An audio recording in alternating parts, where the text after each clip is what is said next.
మీరు ఎన్ఆర్ఐయా లేదా మీ చుట్టాల్లో కానీ ఫ్రెండ్స్ లో కానీ ఎవరైనా విదేశాల్లో ఉంటున్నారా? అయితే ఈ వీడియో మీకు చాలా బాగా యూజ్ అవుతుందండి. ఈ వీడియోలో టర్మ్ ఇన్సూరెన్స్ ఫర్ ఎన్ఆర్ఐ గురించి పిన్ టు పిన్ సమాచారం ఇస్తాం. సో ఈ వీడియోని లాస్ట్ వరకు చూడండి. టర్మ్ ఇన్సూరెన్స్ ఫర్ ఎన్ఆర్ఐస్ కి ఉన్న తేడా ఏంటి? రెండు సేమే. ఎన్ఆర్ఐస్ ఎవరైతే టర్మ్ ఇన్సూరెన్స్ తీసుకోవాలనుకుంటున్నారో వాళ్ళు అక్కడే అబ్రాడ్ లో తీసుకుంటే బెటరా, ఇండియాలో తీసుకోవడం మంచిదా? లైఫ్ ఇన్సూరెన్స్ కంపెనీలు అక్కడ ఉంటాయి, ఇక్కడ ఉంటాయి. ఎక్కడ తీసుకున్నా పర్పస్ అయితే సేమే. ఎన్ఆర్ఐస్ అంటే వాళ్ళ దగ్గర డబ్బులు ఉంటాయి, చాలా బాగా సంపాదిస్తారు. డబ్బులు అంత ఉండి కూడా వాళ్ళు టర్మ్ ఇన్సూరెన్స్ తీసుకోవడం ఎందుకు? ప్రతి ఎన్ఆర్ఐ రిచ్ కాదు. సో అందరికీ రిక్వైర్మెంట్ లేకపోయినా మోస్ట్ ఆఫ్ ది ఎన్ఆర్ఐస్ కి దీని రిక్వైర్మెంట్ ఉంది. దుబాయ్లో పనిచేస్తారు, డ్రైవింగ్ జాబ్ చేస్తుంటారు చాలా మంది. వాళ్ళు సంపాదిస్తేనే ఇండియాలో వాళ్ళ కుటుంబం తింటుంది. వాళ్ళకి రిస్క్ అయితే ఇండియాలో ఏవైతే కంపెనీస్ ఉన్నాయో అన్ని కంపెనీస్ ఎన్ఆర్ఐస్ కి టర్మ్ ఇన్సూరెన్స్ ప్రొవైడ్ చేస్తున్నాయా? 80% ఆఫ్ లైఫ్ ఇన్సూరెన్స్ కంపెనీలు ఇస్తూ ఉన్నాయి అన్నమాట. ఒకవేళ ఒక ఎన్ఆర్ఐ టర్మ్ ఇన్సూరెన్స్ తీసుకోవాలి అనుకున్నారు, ఇండియాకి వచ్చి తీసుకోవాలా ఆర్ అక్కడ నుండి కూడా తీసుకోవచ్చా? మన ఇష్టం అది. ఆఫ్లైన్ లో తీసుకోవచ్చు, ఆన్లైన్ లో తీసుకోవచ్చు. బై ఎనీ ఛాన్స్ కంపెనీ మన క్లెయిమ్ ని రిజెక్ట్ చేసిందనుకో, మనం IRDAతో మాట్లాడొచ్చు. వాళ్ళకి సెపరేట్ గా ఒక గ్రీవెన్స్ ఉందన్నమాట, పోర్టల్ లాంటిది. పోర్టల్ ఉంది. సో మీకు కావాలంటే పోర్టల్ ఇక్కడ పెడతా. ఈ పోర్టల్లో లాగిన్ అయ్యి మనం డైరెక్ట్ గా కంప్లైంట్ ఇవ్వచ్చు వాళ్ళకి. ఓకే.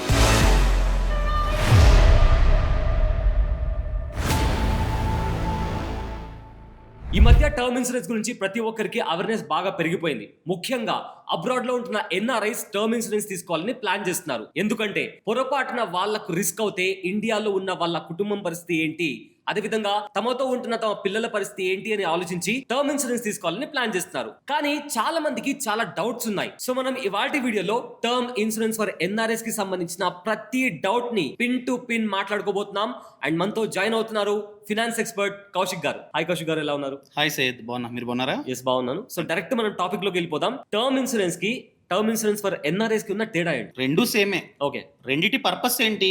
మన మీద మన ఫ్యామిలీ అంతా డిపెండ్ అయి ఉన్నారు. అవును. మనం మాత్రమే సంపాదిస్తున్నాం. రేపు మనకి రిస్క్ అయితే మన ఫ్యామిలీ సిచ్యువేషన్ ఏంటి? వాళ్ళు రోడ్డు మీద పడకూడదు. ఆర్థికంగా స్ట్రాంగ్ గా ఉండాలని మనం 1 కోటి, 2 కోట్లు, 3 కోట్లు కవరేజ్ తో టర్మ్ ప్లాన్ తీసుకుంటాం. రేపు మనకి రిస్క్ అయితే బీమా సంస్థ మన కుటుంబానికి 2 కోట్లు, 3 కోట్లు ఈ విధంగా డబ్బు ఇస్తుంది. అదే పర్పస్. ఇప్పుడు మనం ఇండియాలో ఉన్నాం. మనం కనుక టర్మ్ ప్లాన్ తీసుకుంటే అది నార్మల్ టర్మ్ ఇన్సూరెన్స్. అవును. అదే ఎన్ఆర్ఐస్, OCIs, PIOs కనుక అక్కడుంటూ ఇండియాలో ఉన్నటువంటి లైఫ్ ఇన్సూరెన్స్ కంపెనీలో టర్మ్ ఇన్సూరెన్స్ తీసుకుంటే అది టర్మ్ ఇన్సూరెన్స్ ఫర్ ఎన్ఆర్ఐస్. వాళ్ళు తీసుకుంటున్నారు కాబట్టి దాన్ని టర్మ్ ఇన్సూరెన్స్ ఫర్ ఎన్ఆర్ఐస్ అంటాం. అంతా సేమే, పర్పస్ అంతా సేమ్. రిస్క్ అయితే ఎంతైతే కవరేజ్ ని చూస్ చేసుకున్నామో అంత డబ్బు వాళ్ళకి వెళ్తుంది. సో కౌశిక్ గారు, నా నెక్స్ట్ క్వశ్చన్ ఏంటంటే, సో ఎన్ఆర్ఐస్ ఎవరైతే టర్మ్ ఇన్సూరెన్స్ తీసుకోవాలనుకుంటున్నారో వాళ్ళు అక్కడే అబ్రాడ్ లో తీసుకుంటే బెటరా ఆర్ ఇక్కడ ఇండియాలో తీసుకోవడం మంచిదా? లైఫ్ ఇన్సూరెన్స్ కంపెనీలు అక్కడ ఉంటాయి, ఇక్కడ ఉంటాయి. ఫర్ ఎగ్జాంపుల్ US అక్కడ ఉన్నాయి, ఇక్కడ ఉన్నాయి. వాళ్ళ ఇష్టం. ఎక్కడ తీసుకున్నా పర్పస్ అయితే సేమే. కాకపోతే చాలా కేసెస్ లో ఏంటంటే అవి కాస్త కాస్ట్లీ ఉంటాయి. ఫర్ ఎగ్జాంపుల్ ఒక ఎన్ఆర్ఐ అమెరికాలో ఉన్నారు. సో ఆయన కనుక అక్కడ $1,20,000 నుండి $1,50,000 కవరేజ్ గల టర్మ్ ప్లాన్ తీసుకున్నారనుకో, ప్రీమియం అన్నది ఇయర్లీ ప్రీమియం 20,000 నుంచి 80,000 వరకు ఉంటుంది. ఓకే, అర్థమైందా? Which is very costly. అవును, హ్యూజ్. అదే ఇండియాలో ఉన్నటువంటి లైఫ్ ఇన్సూరెన్స్ కంపెనీలో ఎగ్జాంపుల్ గా 1 కోటి కవరేజ్ గల ప్లాన్ తీసుకుంటే ఇయర్లీ ప్రీమియం 9,000 నుంచి 13,000 మిడిల్ లో ఉండొచ్చు. Depends upon age and habits. ఒకవేళ ఏజ్ ఎక్కువ ఉండి జబ్బులు ఉన్నాయనుకో, ఇది కాస్త పెరగొచ్చు, 20,000 వరకు పెరగొచ్చు. ఇక్కడ 9,000 నుంచి 13,000 ఇండియాలో. కానీ అక్కడ 20,000 నుంచి 80,000 ఇండియన్ రూపీస్ లో చెప్తున్నా, డాలర్స్ కాదు, ఇండియన్ రూపీస్ లో చెప్తున్నా. డిఫరెన్స్ ఉంది కదా. కానీ రిస్క్ అయితే వచ్చేది మాత్రం amount almost same. And UK అనుకుందాం. UK లో 95,000 euros నుంచి 1 lakh euros అంత కవరేజ్ గల పాలసీ తీసుకుంటే అక్కడ ఇయర్లీ ప్రీమియం 15,000 నుంచి 30,000 మిడిల్ లో ఉండొచ్చు. ఓకే, రూపీస్ లో చెప్తున్నా. అది ఇండియాలో తీసుకుంటే 9,000 నుంచి 13,000 మిడిల్ లో ఉంటుంది. సో ఎలా చూసుకున్నా కూడా ఇండియాలో తీసుకుంటే కాస్త చీప్ అనమాట. అండ్ ఈ మధ్య స్టూడెంట్స్ ముఖ్యంగా UK, US వెళ్ళిపోతున్నారు. అక్కడ పార్ట్ టైం జాబ్ చేసుకుంటున్నారు. సో కానీ పేరెంట్స్ అందరూ ఇండియాలో ఉంటున్నారు. వాళ్ళందరూ ఆ పర్సన్ మీద డిపెండ్ అయి ఉంటున్నారు. ఇండియాలో పొలాలు ఉంటాయి, కానీ పొలం నుంచి వచ్చే ఆదాయం తక్కువ ఉంటుంది. సో కొడుకు పంపిస్తూ ఉంటాడు. హ్యాపీగా ఉంటారు. Hmm. సో అలాంటి వాళ్ళు కనుక ఇండియాలో తీసుకుంటే బెనిఫిట్ ఎక్కువ, ఎందుకంటే లైఫ్ ఇన్సూరెన్స్ కంపెనీ ఇండియాలో ఉంది, వాళ్ళ పేరెంట్స్ కూడా ఇండియాలో ఉన్నారు. సో ఇండియాలో క్లెయిమ్ కి అప్లై చేస్తారు, మా కొడుకు అక్కడ రిస్క్ అయిందండి అని చెప్పి. సో డైరెక్ట్ గా వీళ్ళ బ్యాంక్ అకౌంట్ లో వేస్తుంది. అదే ఫారిన్ కంట్రీస్ లో మనం తీసుకున్నాం అనుకో లైఫ్ ఇన్సూరెన్స్, వీళ్ళేమి ఇక్కడ ఉంటారు, ఎవరు నామినీస్, అవును. కంపెనీ అక్కడ ఉంటుంది. సో కాస్త ఆ ఇబ్బంది process అవ్వచ్చు అనేది process లో. కొంచెం కష్టంగా ఉండొచ్చు. సో ఎలా చూసుకున్నా కూడా విదేశాలతో కంపేర్ చేస్తే ఇండియాలోనే టర్మ్ ఇన్సూరెన్స్ ప్లాన్స్ అనేవి కాస్త తీసుకోవడం cheaper. బెటర్. ఓకే, సో నా నెక్స్ట్ క్వశ్చన్ వచ్చేసి, ఇప్పుడు యూజువల్ గా ఎన్ఆర్ఐస్ అంటే వాళ్ళ దగ్గర డబ్బులు ఉంటాయి, చాలా బాగా సంపాదిస్తారు అనేది ఒకటి ఉంది. డబ్బులు అంత ఉండి కూడా వాళ్ళు టర్మ్ ఇన్సూరెన్స్ తీసుకోవడం ఎందుకు అనేది ఒక క్వశ్చన్. చూడు, ప్రతి ఎన్ఆర్ఐ రిచ్ కాదు, నువ్వు చెప్పినట్టు ఉన్నారు, డబ్బు ఉంది, ఆస్తి ఉంది, అబ్బా సిఇఓస్ ఉన్నారు, ఫైన్, వాళ్ళకి పర్లేదు. కానీ రీసెంట్ గా ఒక 2-3 years గా మన ఇండియా నుంచి చాలా మంది వెళ్ళి సెటిల్ అయ్యారు. అంటే ఎన్ఆర్ఐస్ అంటే ఓన్లీ యూకే, యుఎస్ ఇవే కాదు, ఆస్ట్రేలియా ఇవే కాదు, ఇప్పుడు గల్ఫ్ లో పనిచేస్తారు, దుబాయ్ లో పనిచేస్తారు. చెప్పాలంటే వాళ్ళకి ఎలాగా, వాళ్ళు సంపాదిస్తేనే ఇండియాలో వాళ్ళ కుటుంబం తింటుంది, అవును అంతే కదా. ఖత్తర్లో, గల్ఫ్ దేశాల్లో డ్రైవింగ్ జాబ్ చేస్తుంటారు చాలా మంది, కుకింగ్ చేస్తూ ఉంటారు. వాళ్ళు అక్కడ సంపాదించి డబ్బులు పంపిస్తేనే ఇండియాలో వాళ్ళకి ఫుడ్ ఉంటుంది ఫ్యామిలీకి. పాయింట్. వాళ్ళకి రిస్క్ అయితే సో వాళ్ళకి ఖచ్చితంగా టర్మ్ ఇన్సూరెన్స్ ఉండాలి, ఎందుకంటే అక్కడ మేబీ కాస్త రిస్క్ ఉంటుంది. చాలా కేసెస్ చూస్తున్నాం మనం, అవును, అక్కడ రిస్క్ అవుతుంది, ఇక్కడ ఫ్యామిలీ ఇబ్బంది పడుతున్నారు. సో వాళ్ళు కనుక ఎలాగో సంపాదిస్తున్నారు కనుక, సో ఆ ప్రూఫ్ చూపిస్తే ఖచ్చితంగా ఇండియాలో టర్మ్ ఇన్సూరెన్స్ కంపెనీలు టర్మ్ ఇన్సూరెన్స్ ఇస్తే వాళ్ళకి. బట్ ఏంటంటే ఇన్కమ్ ఉండాలి.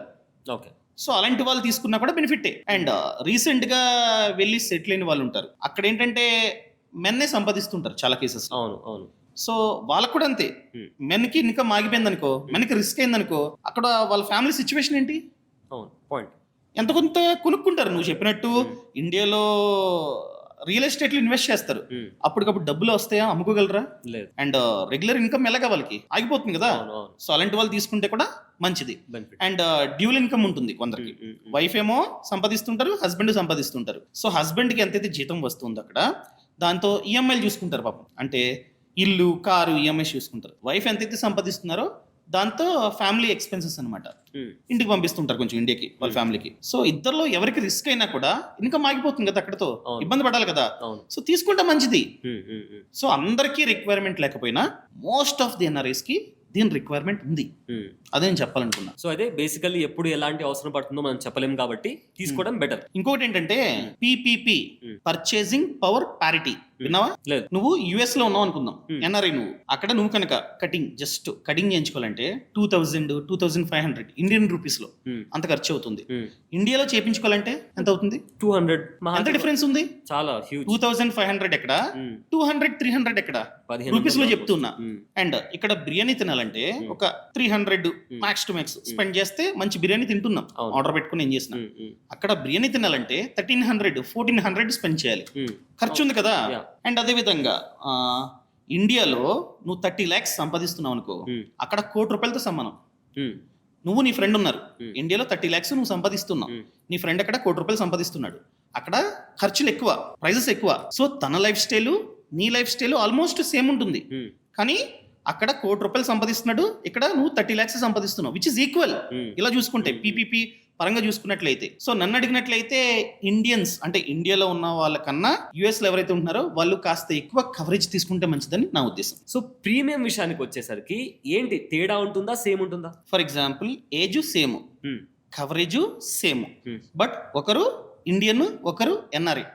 సో ప్రీమియం చూసుకున్నట్లయితే ఒక 1,000-2,000 అలా ఎక్కువ ఉంటుంది ఎన్ఆర్ఐస్ కి. ఫర్ ఎగ్జాంపుల్ ఇండియాలో 12,000 అనుకో ఇయర్ కి, అక్కడ 13,000-14,000 అలా ఉండొచ్చు అనమాట. సో ఉంటుంది, ఎంతో కొంత డిఫరెన్స్ అయితే ఉంటుంది. రైట్, ఇప్పుడు మీరు ప్రీమియం గురించి చెప్పారు. అయితే ఇండియాలో ఏవైతే కంపెనీస్ ఉన్నాయో అన్ని కంపెనీస్ ఎన్ఆర్ఐస్ కి టర్మ్ ఇన్సూరెన్స్ ప్రొవైడ్ చేస్తున్నాయా? అన్ని అంటే అన్ని కాదు, 80% ఆఫ్ లైఫ్ ఇన్సూరెన్స్ కంపెనీలు ఇస్తూ ఉన్నాయి అనమాట. మోస్ట్లీ పెద్ద కంపెనీలు ఉంటాయి కదా, అవే ఇస్తున్నాయి. కొత్త కొత్త కంపెనీస్ లేకపోతే ఊరు పేరు లేని కంపెనీస్ కూడా ఉన్నాయి మార్కెట్ లో, అవి ఆఫర్ చేయట్లా. సో నేను చెప్పేది ఏంటంటే మంచి కంపెనీలోనే తీసుకోండి, ఆ కంపెనీకి క్లెయిమ్ సెటిల్మెంట్ రేషియో ఎక్కువ ఉండాలి అండ్ సాల్వెన్సీ రేషియో 150% కంటే ఎక్కువ ఉండాలి. మార్కెట్ లో వాళ్ళకి క్రెడిబిలిటీ ఉండాలి, ఎన్నో ఇయర్స్ గా మార్కెట్ లో ఉంటూ క్లెయిమ్స్ ఇవన్నీ మంచిగా ఇవ్వాలి. అండ్ ఓన్లీ క్లెయిమ్ సెటిల్మెంట్ రేషియోనే కాదు, వాళ్ళు ఇంకొకటి కూడా చూడాలి, అమౌంట్ సెటిల్మెంట్ రేషియో. ఓకే, అంటే ఏంటంటే ఇప్పుడు కంపెనీ ఉంది, కంపెనీకి 95% క్లెయిమ్ సెటిల్మెంట్ రేషియో ఉందని చెప్పి వాళ్ళు మార్కెటింగ్ చేసుకుంటున్నారు. అంటే 100 క్లెయిమ్స్ వాళ్ళకి వస్తే 95 క్లెయిమ్స్ ఇచ్చేస్తున్నారంట, విచ్ ఇస్ గుడ్. కానీ ఇక్కడ వాళ్ళు దాస్తుంది ఏంటంటే ఎంత ఇస్తున్నారు. ఇప్పుడు 100 మంది అప్లై చేశారు క్లెయిమ్కి. 100 మందిలో ఒక 10 వచ్చేసి పెద్ద క్లెయిమ్లు, అంటే 1 కోటి 2 కోట్లు ఈ విధంగా ఉన్నాయి. మిగతావన్నీ వచ్చేసి 10 లక్షలు 20 లక్షలు 30 లక్షలు ఇలా ఉన్నాయి. ఆ కంపెనీ ఏం చేస్తుంది, చిన్న చిన్న క్లెయిమ్స్ అన్ని సెటిల్ చేసేస్తుంది, పెద్ద క్లెయిమ్స్ ని రిజెక్ట్ చేస్తుంది. అప్పుడు కూడా క్లైమ్ సెటిల్మెంట్ రేషియో ఆబ్వియస్గా ఎక్కువ ఉంటుంది.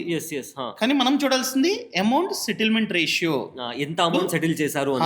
ఇప్పుడు 100 మంది కలిపి ఫర్ ఎగ్జాంపుల్ 50 కోట్లు క్లెయిమ్ కి అప్లై చేశారనుకో, ఈ 50 కోట్ల రూపాయల్లో ఎంత డబ్బు ఇచ్చింది సెటిల్ చేసిందో చూడాలి. సో అది ఖచ్చితంగా 80% కంటే ఎక్కువ ఉండాలి అమౌంట్ సెటిల్మెంట్ రేషియో. దాన్ని కూడా ప్రతి ఒక్కరు చెక్ చేసుకోవాలని నేను కోరుకుంటున్నాను. ఓకే, సో అయితే ఈ ప్రాసెస్ అంటే మనం ఒక ఎన్ఆర్ఐ టర్మ్ ఇన్సూరెన్స్ తీసుకునే వరకు ఒక ఎత్తు అయితే, ఈ క్లెయిమ్ ప్రాసెస్ అనేది ఇంకొక పెద్ద హర్డిల్.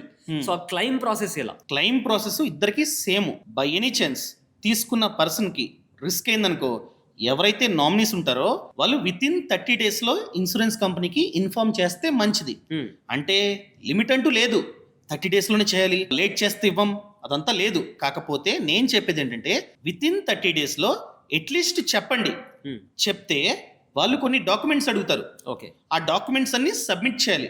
లిస్ట్ ఉంటుంది, మీకు కావాలంటే స్క్రీన్ మీద పెడతా. ఓకే, ఈ డాక్యుమెంట్స్ అన్ని మనం కనుక వాళ్ళకి సబ్మిట్ చేస్తే అప్పుడు క్లెయిమ్ ని ఇనిషియేట్ చేస్తారనమాట. వాళ్ళు అన్ని చెక్ చేస్తారు, ఏమైంది, ఎలా రిస్క్ అయింది, ఏమైనా యాక్సిడెంట్ లో డ్రంక్ అండ్ డ్రైవ్ చేశాడు ఇతను, లేకపోతే జెన్యూన్ యాక్సిడెంటా, లేకపోతే ఎవరైనా చంపేశారా, ఇతను ఎవరినైనా చంపడానికి వెళ్ళాడా, ఆ ప్రాసెస్ లో చనిపోయాడా, అంత A to Z చూస్తారనమాట. అంత జెన్యూన్ గా ఉంటే క్లెయిమ్ ని సెటిల్ చేస్తారు. ఓకే, కొన్నిసార్లు ఏంటంటే తక్కువ ఇస్తారు. ఇప్పుడు 1 కోటి రూపాయలు కవరేజ్ అనుకో, 80 లక్షలు ఇస్తామండి, 70 లక్షలు ఇస్తామండి అని చెప్పి కూడా అంటూ ఉంటారనమాట. కానీ చాలా కేసెస్ లో 1 కోటి కంపెనీస్ ఇస్తూ ఉన్నాయి.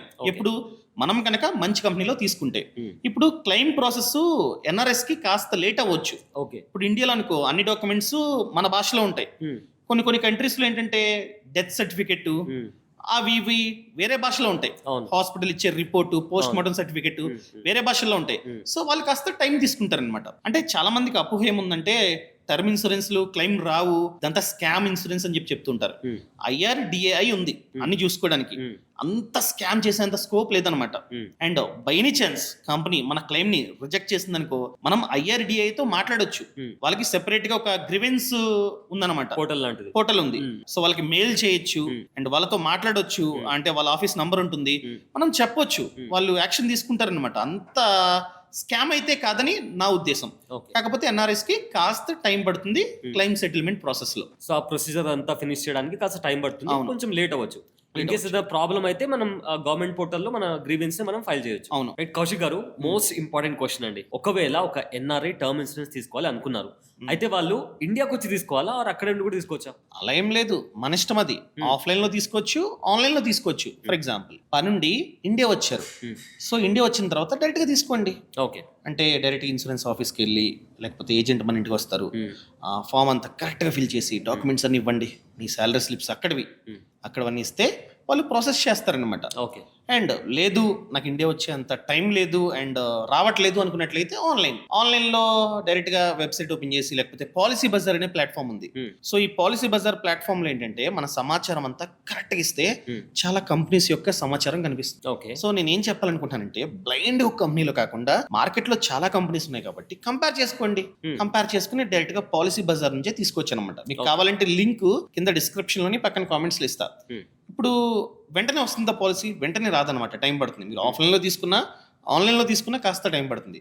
ఈవెన్ మనం ఉన్నాం కదా, మనకి పాలసీ చేతికి రావడానికి 3 weeks పడుతుంది. ఓకే, ఎవరు ఇండియన్స్కి శాలరీ స్లిప్స్, ITR ఇవన్నీ మనమే ఇస్తాం అన్ని, అయినా కూడా 3 weeks పడుతుంది. కానీ ఎన్ఆర్ఐస్ అక్కడి శాలరీ స్లిప్స్ ఇస్తారు, అక్కడే ట్యాక్స్ సంబంధించిన డాక్యుమెంట్స్ అవి ఇస్తారు. సో లాంగ్వేజ్ కొన్నిసార్లు వేరుంటుంది అండ్ మెడికల్ చెకప్స్ అనమాట, ఇది కూడా చాలా ముఖ్యం. ఇవన్నీ ఉండడం వల్ల వాళ్ళకి 1 month అలా పట్టొచ్చు టైం. మనకి 3 weeks పడితే వాళ్ళకి 1 month, మోర్ దెన్ 1 month అలా టైం పట్టొచ్చు అనమాట. ఇప్పుడు మెడికల్ టెస్ట్ ఉంది, మనం తీసుకుంటున్నాం అనుకో, ఒక ల్యాబ్ టెక్నీషియన్ మన ఇంటికి వస్తారనమాట. ఇంటికి వచ్చి యూరిన్ శాంపుల్ తీసుకుంటారు, బ్లడ్ శాంపుల్ తీసుకుంటారు, ఇవన్నీ తీసుకెళ్లి టెస్ట్ చేస్తారనమాట. టెస్ట్ రిజల్ట్ మనకు వస్తుంది. ఒకవేళ ఆ రిజల్ట్ లో అన్ని కరెక్ట్ గా ఉన్నాయి అనుకో, ఫైన్, వాళ్ళు ఎంతైతే ఆన్లైన్ లో చూపించారో అంతే. ఒకవేళ అందులో ఏమైనా ప్రాబ్లమ్స్ ఉన్నాయనుకో ప్రీమియం పెంచుతారనమాట. అంటే మనం తీసుకునే టైంలోనే డిక్లేర్ చేయాలి, నాకు బీపీ లేదు, షుగర్ లేదు, అది లేదు, ఇది లేదు అని చెప్పి. పొరపాటున మనం లేదని చెప్పి డిక్లేర్ చేసాం, టెస్ట్లన్నీ చేసిన తర్వాత ఉందనుకో ప్రీమియం పెరుగుతుంది అనమాట. ఇప్పుడు ఇప్పుడు నీకు డౌట్ వచ్చే ఉంటుంది, ఇండియాలో అయితే ల్యాబ్ టెక్నీషియన్ వచ్చి అన్ని తీసుకుని వెళ్తారు, వెంటనే అయిపోద్ది. ఇప్పుడు విదేశాల్లో ఉన్న వాళ్ళకి ఎలాగా, అవును. వాళ్ళకి టెలిమెడికల్ లేకపోతే వీడియో మెడికల్ చేస్తారనమాట. ఓకే. అంటే ఎవరైతే టెక్నీషియన్ వస్తారో మనకు కూడా వాళ్ళు ఇన్సూరెన్స్ కంపెనీకి సంబంధించిన వాళ్ళు. ఓకే. అండ్ అదే విధంగా విదేశాల్లో ఎవరైతే తీసుకుంటున్నారో అక్కడ దాకా వెళ్ళరు కదా, సో అందుకని చెప్పి డాక్టర్స్ డైరెక్ట్ గా కాల్ చేస్తారు, లేకపోతే వీడియో కాల్లో అందుబాటులోకి వస్తారనమాట. వచ్చి ఏమైనా హెల్త్ ఇష్యూస్ ఉన్నాయా, బీపీ ఉందా, షుగర్ ఉందా, అది ఉందా, ఇది ఉందా అని చెప్పి అన్ని టిక్ పెట్టుకుంటారు. ఓకే. అండ్ ఇంతకు ముందు ఏమైనా సర్జరీ అయిందా, లేకపోతే హార్ట్ కి సంబంధించిన ఏమన్నా ప్రాబ్లమ్స్ ఉన్నాయా, అవన్నీ అడుగుతారనమాట. అన్ని మనం చెప్పాలి. వాళ్ళకి అంతా ఓకే అని చెప్పి కాల్లో అనిపించింది అనుకో, వాళ్ళు వెంటనే ఓకే చేసేస్తారనమాట. వాళ్ళకి డౌట్ అనిపిస్తే మీ దగ్గర వెయిటింగ్ మిషన్ ఉందా, నించోండి, చూపించండి వీడియో కాల్లో వెయిట్ ఎంత, అంటే మనం చెప్పిన ఏమైనా డౌట్ ఉంటే. అండ్ మీ దగ్గర బీపీకి సంబంధించిన మిషన్ ఉందా, బీపీ చూసుకోండి, చూపించండి, అండ్ షుగర్ టెస్ట్ చేయించుకోండి, ఇవన్నీ చెప్తారనమాట. వాళ్ళకి డౌట్ వస్తాయి. ఇంకా డౌట్ వచ్చింది అనుకో, తేడాగా ఉన్నాడు, కొంచెం అంత హెల్దీగా అనిపించట్లేదు అని చెప్పి డాక్టర్ కనిపించింది అనుకో, మీరు అక్కడ లోకల్లో టెస్ట్ చేయించుకుని రిపోర్ట్ పంపండి అని చెప్తారనమాట. ఓకే. అప్పుడు రిపోర్ట్ పంపాలి. దాని ప్రకారంగా వాళ్ళు ఇన్సూరెన్స్ కంపెనీకి చెప్తారు, అప్రూవల్ ఇస్తారు. అప్పుడు వాళ్ళు ప్రీమియం ని ఫిక్స్ చేస్తారనమాట. ఆ హెల్త్ కండిషన్ ని బట్టి ప్రీమియం ఉంటుంది. అవును, ఇలా వర్క్ అవుతూ ఉంటుంది. అయితే మరి ఇప్పుడు ఇందాక మీరు పాలసీ బజార్ గురించి చెప్పారు కదా, సో అందులో డైరెక్ట్ గా తీసుకొచ్చే ప్లాన్స్? Obviously okay. తీసుకోవడం పక్కన పెట్టండి, మార్కెట్ లో ఉన్న అన్ని ప్లాన్స్ ని కంపేర్ చేసుకోవచ్చు. ఓకే. ఇంతకు ముందు చెప్పా, బ్లైండ్ గా తీసుకోకూడదు, claim settlement ratio, solvency ratio, ఇవన్నీ చెక్ చేసుకోవాలని చెప్పాను కదా. సో ఈ పాలసీ బజార్ లింక్ కావాలంటే కింద డిస్క్రిప్షన్ లో పక్కన కామెంట్లు ఇచ్చాను, క్లిక్ చేసి సమాచారం అంతా కరెక్ట్ ఇస్తే చాలా ప్లాన్స్ కనిపిస్తే అక్కడ మనం ఫిల్టర్ చేసుకోవచ్చు. ప్రతి ఇన్సూరెన్స్ కంపెనీ యొక్క క్లైమ్ సెటిల్మెంట్ రేషియో ఎంత, అమౌంట్ సెటిల్మెంట్ రేషియో ఎంత, సాల్వెన్సీ రేషియో ఎంత, ఇవన్నీ చెక్ చేసుకుని నచ్చిన ప్లాన్ ని డైరెక్ట్ గా తీసుకోవచ్చు. ఇక్కడ ఇంకొక అడ్వాంటేజ్ ఏంటంటే, ఇక్కడ మనకి బెనిఫిట్. అవును.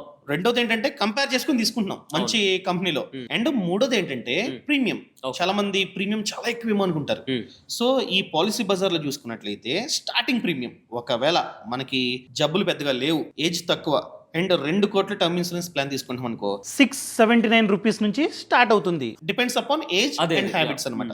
అండ్ ఇంకొకటి ఏంటంటే ఫ్యూచర్ లో క్లైమ్ టైమ్ లో మనకి రిస్క్ అయింది, విదేశాల్లో ఉన్నాం, సో మన నామినీ పాలసీ బజార్ వాళ్ళతో మాట్లాడొచ్చు.